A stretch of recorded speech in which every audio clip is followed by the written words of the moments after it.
educational training to be successful, there must be a clear and well-defined educational philosophy. The Mentors in Violence Prevention program is no different. First, MVP is a discussion-based model. Participants are not talked to, but are a part of a facilitated dialogue.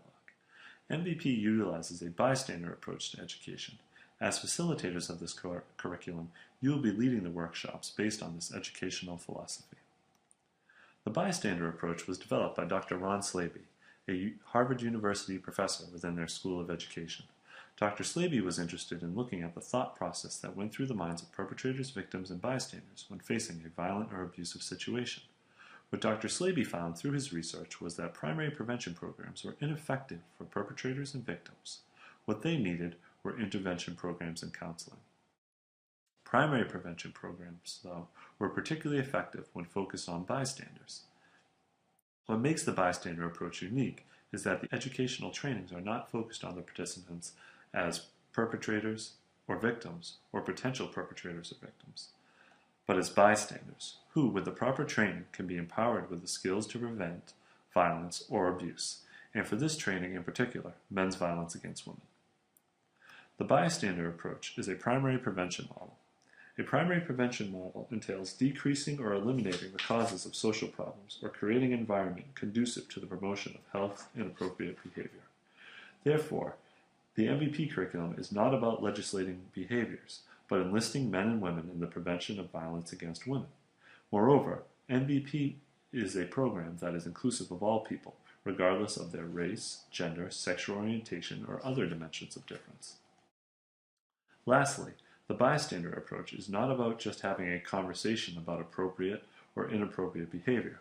It is about working with participants to develop concrete skills and strategies to diffuse, interrupt, and challenge violence against women.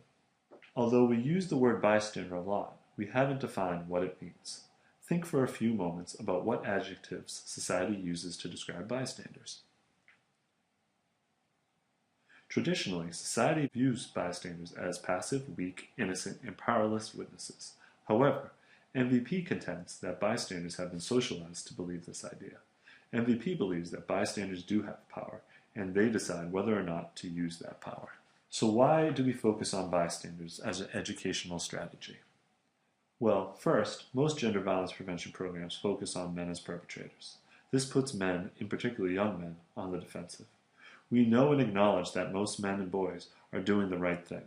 This training is about empowering participants with those skills to create a positive, nonviolent culture and to respectfully challenge the problematic behaviors of a few individuals. Also, the bystander approach allows men to be allies to women on this issue of gender-based violence, not adversaries. Too often, gender violence trainings become divided based on gender, male versus female. This training will ask participants about how they can help women to create a culture free of violence and abuse. Third, the bystander approach is about having your friends back and helping men and women make the right decisions around issues of gender violence. This isn't about blaming a person for their behavior, but helping that person recognize why their behavior is problematic, not just to women, but to everyone.